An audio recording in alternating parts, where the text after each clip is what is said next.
Hello everyone, we are in a busy bedroom because I wanted to show you a movement session that I've been working on and progressing over the last year, and I'll show you where it's at the moment to basically show you what level you could be aiming towards getting in terms of movements. Obviously this is for me and my goals.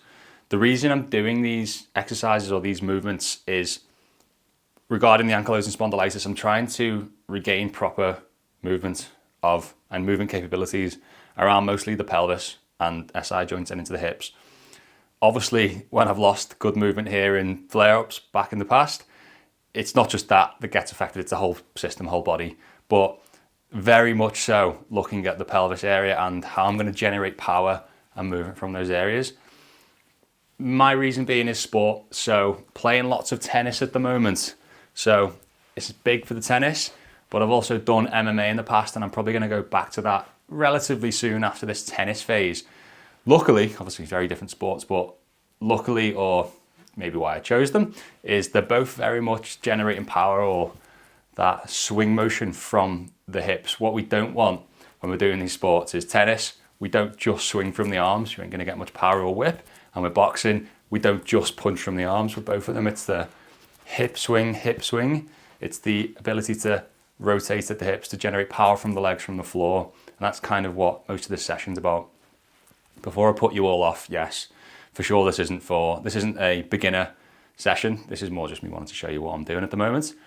I've got beginner AS exercise breakdowns on my YouTube channel already, so take a look at them. But for some that are actually progressing or got rid of the pains pretty much, and you wanted to start regaining proper function of your body, and you're thinking, right, I'm flare free, but how do I actually get strong again and move well again? Perhaps you've got the same goals as me. Maybe you don't with the sport, but for sure, actually being able to utilize your hips and pelvis properly again and feel strong and feel like you've got motion equally spread across, and maybe one side's tighter than the other or stiffer than the other, one side moves more. This stuff will help. So I'm going to take you through the whole session. Obviously, I'm going to chop it up for you so you don't see the full 45 minutes, whatever it is. And you can take with it from it whatever you want. So let's get started. And as you can tell, like I said, we're in the bedroom. We don't need any equipment at all. We just need a little bit of space, which luckily I have mostly in this bedroom. So obviously you can do it in the gym, don't need to. Just find some space and get cracking. So the first thing, got my timer in front of me to keep time. We're gonna go pelvic tilts for 2 minutes. So there's different spots you can do this in. I'm gonna do this in a slight horse stance to start with. So not the widest, slight horse stance to make sure you can see my feet. Slightly bending down the knees there, opening the hips. And I'm gonna go through the full pelvic rotations. So fully posteriorly tilting that way, fully anteriorly tilting that way, sticking the bum out. So I feel like I'm always gonna be rickety through here perhaps, but compared to what I was a few years ago, the control I've got through this pelvis is much better now, and obviously I'm still trying to work on it. But you might find if you've had SIJ issues or severe pain, this area takes a while to actually calm down or feel fluid in motion, but for sure I'm getting there. And in case you were unsure, yes, some of these motions will be weird. This is meme level stuff, I imagine. But I guess this is stuff, there's a reason why you do this in the bedroom or in a private gym, because no one's going into the gym and doing this, are they, going through pelvic tilts? You might actually get asked to leave, I don't know. But that's not the point. Hey, let's work through these pelvic tilts. And side on. So fully posteriorly pelvic tilting, rounding, sticking the bum out, okay? We're not using the spine as well. So the spine isn't arching with it. Trying to just isolate that pelvic region. Can I get control through the pelvis joint? Rotate through, rotate back. If that's a bit tricky, I would go legs forwards, you're not on the horse stance. Tilting out, rounding through. Tilt, round through. Okay, number 2, we're gonna go some wide hip circles. So similar stance in terms of those wide feet. We're gonna go big, sexy hip circles. Okay, so fully to the left, or right, all the way around. Bum backwards, hamstring stretch, and round. So the aim here is thinking moving from the hips. We're not moving from the spine. Here's spine movements. We're not moving from the knees or legs, moving from these hips. These are the things that initiate the movements. The rest of the body has to obviously balance out by moving, but they don't actually initiate the movements. So we go for 1 minute, one direction, then 1 minute the other direction. I don't need to tell you that if you're niggling or in pain in the SIJs, this is not good, or it won't feel good. So again, another reason, there's bigger things to deal with. If hip circles are causing you problems, they are not the thing that are going to get you out of the problems, sadly. Might have to stop eating some pizza and switch directions.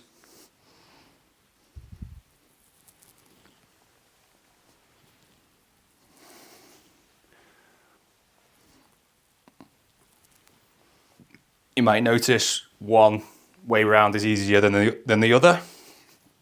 Pretty normal. Just try and really push through those tough or sticky spots. Might find in one of the corners coming round is more sticky. This is what we're trying to mobilize. Next, we're going to get through the whip of the legs. So I'm going to do this. One leg planted, the other leg. We want the thigh directly pointing downwards. So if the knees are pointed, the knees pointing down. I'm going to try and get that whip through the hip.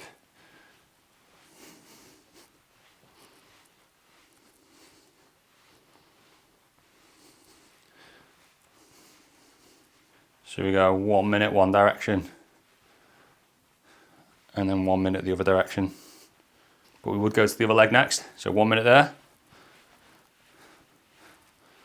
So you can see side on, knees pointing down still, so foot slightly back, and whipping that leg round.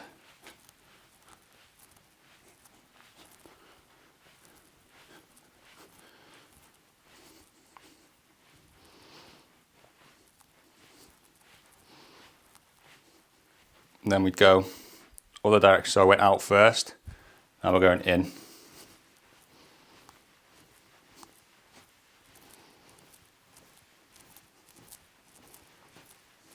Really trying to get that whip around with the hip, which you might find a bit tricky. And we don't want to be stiff motion where we're like pulling the leg round. Can we generate that whip from ankle, knee and hip?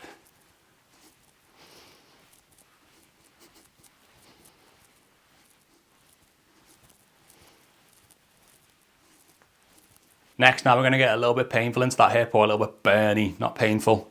Okay, we're on one leg, we're going to go standing egg beater. Basically, we're trying to beat some eggs. Imagining our shin and ankle is the tool we need. Let's get center in the camera, there we go, and get the whip going. So as you can imagine, this gets fatiguing on that hip flexor, especially for a full minute. Even if added to the fact that you're balancing on one leg for a minute, that's taking a good bit of weight and stability. By the 4 minutes, oh, it's sore. So I'm trying to get that whip through the knee, through the ankle, generated from the hip. So I'm not like stiffening the knee or the ankle. I'm really trying to get the whip from the hip. I'm rhyming today, aren't I? So 1 minute one leg, then 1 minute the other leg, other way. So, sorry, 1 minute the other leg, same way. So same direction. In terms of I was going outwards first way around, I'd go outwards this way around.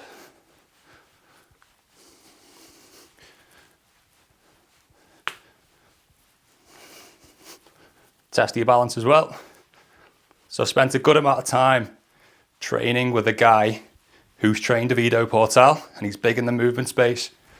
So he's taught me a lot of this stuff, and it's fun. It's not the normal stuff you see in the gyms. It's fun, and you actually feel how and can understand how this is going to improve the movement of your body. It's great looking big and strong and sexy, having muscles, but it's also nice to move well. Oh, Burn City. Defo take a little break between, so you're not going to fatigue too much, so you can get the minutes. Halfway through, let me go the other side. Going inwards now.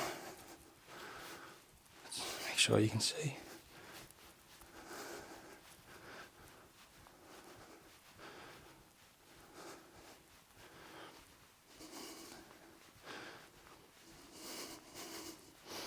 Okay, and final minute.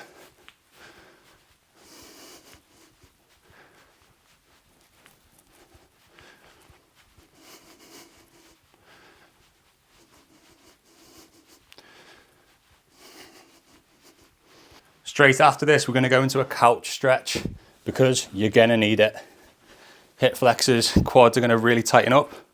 So we got our back foot lifted up against the couch or a bed, knee pressed in, hip flexor stretch, except we're just getting a bit more, or a lot more, into the quads and into the hip flexor.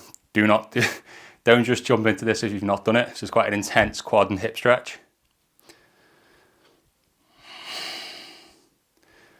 I'm going to hold for 90 seconds each side. Woo!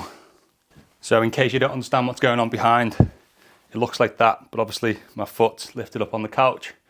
And what I'm trying to do as well, I'm trying to increase the angle here, so I don't want to tuck in. I'm trying to increase the angle, so I'm pushing through to get more quad stretch, more hip flexor stretch, but obviously using the couch or bed behind me to help keep that position in place.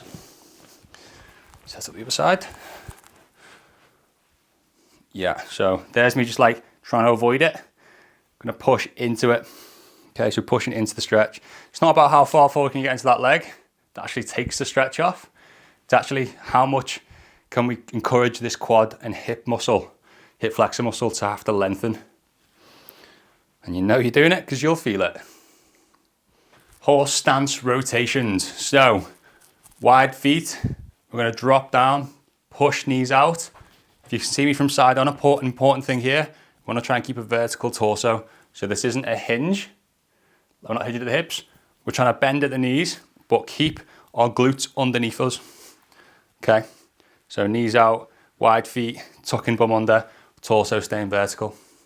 Okay, from this position, I'm going to work through rotation. So you wouldn't just go straight into this in terms of practicing horse stance. You wouldn't rotate straight away. You would learn to hold the position. But for me at the moment, this is how it looks. So wide horse stance. What I do, I've got two hip points pointing forwards. I'm going to open one hip and close fully the other. Notice how naturally the hips point that way. Back to center. Open the other hip, close the other. Hip pointing that way. So if you're a boxer or MMA or tennis, this is very much isolating your main power source, power generator, which is these hip swings. Don't feel or look too powerful right now, but this with speed and whip, as well as obviously the exterior limbs that then provide the power at the end. This is where the power comes from. This is where the whip comes from. And this is what can get stuck with ankylosing spondylitis, or you just lose proper ability to move here. So we can go feet planted like this, where it's all just hip motion. And then can also then add in allowing the heels to float. So here, same position. So hip points, open close hip, but the toes can swivel as well. So now we get that extra motion. Away, swivel, swivel.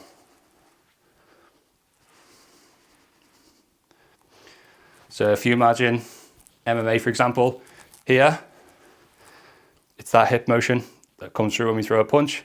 Left hand, hip motion comes through when we throw a punch. Or tennis, here, swivel to throw forehand, hit forehand, swivel, backhand. We want to be able to move from these hips well, have good function, be strong, understand we're generating the power from that hip rotation, and we're loading it so we get that shakiness, we get fatigued, work for 3 minutes. Arm swings. Now we're doing the opposite, whereas I've been looking at how can we move from the pelvis and the hips without really moving anything else. Now I'm looking at the upper body, upper spine. How can we generate power or generate the whip or movement from the upper spine? how can we move freely whilst keeping pelvis, legs fixed. Okay, so the first thing you'd do is just rotations. I apologize if the sound isn't very nice because I might be knocking the mic here, but we're trying to rotate fully, keeping pelvis, lower back slightly fixed, all upper back. And it's not the arms, so my elbows aren't doing any motion. My elbows go along for the journey. It's all upper back rotation. I think of most sports, again, tennis, MMA, baseball, most sports, to be honest, we need that rotation. This is where, again, a lot of the power comes from. Rotational power.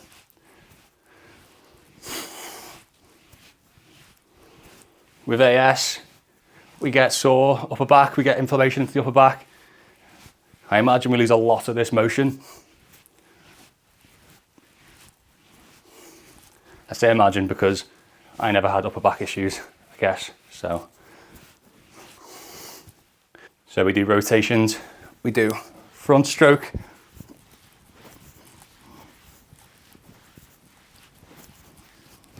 and we do backstroke.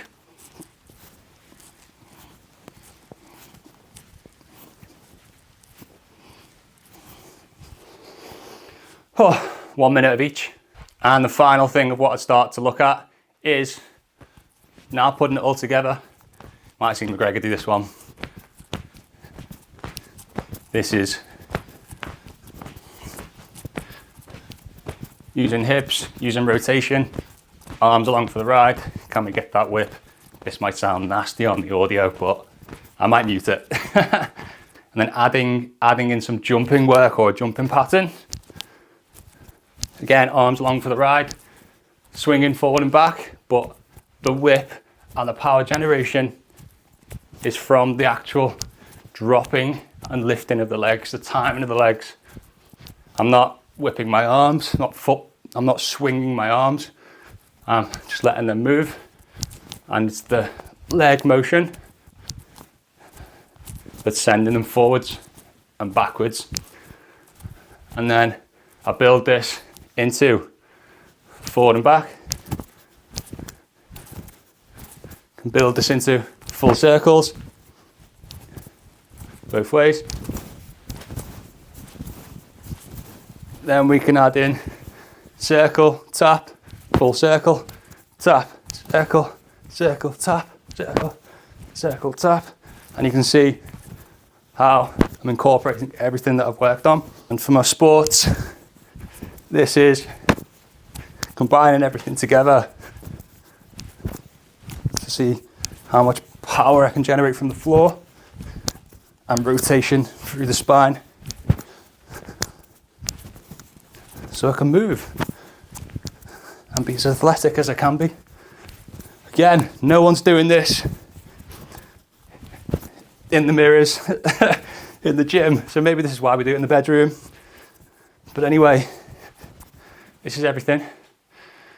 Flipping hell, should I wait till I've calmed down before I film the outro? Yeah, let's do that. So there you go, current athletic movement session that I'm doing. There's the whole thing pretty much. I've progressed that over a few years. So it's taken time to build up. When you start with this stuff, it just feels tricky. Feels like you've got no movement. Feels, obviously if you've got pain or residual pain, you might still have that there. But this is what you can build to. My goals at the moment are playing sports at the highest level I can, as well as being flare-free and pain-free. Your goal, again, might be just to get flare-free and be able to walk. This stuff is not what you need to do right now. If you'd like me to help you with this sort of stuff at your level, just drop me a message or check my website to see all the online offerings that I do. I can take you through exactly the stage process I think you need to go through movement-wise, because it's going to be different for everyone. Depends on where you're getting most of the inflammation, where you get most of the pain, at what stage of the recovery process you're on, will massively affect what you should be doing, what exercise you should be doing, what movement you should be doing, and how much. And I'm sure I'll be able to help you with this. So if you've got any questions, ask me in the comments below. I'll release more videos like this, actually, maybe do more beginner stuff, beginner movement sessions, beginner movement exercises perhaps you can do. But yeah, there you go. Bedroom session, no equipment, just sore hip flexors. See you later.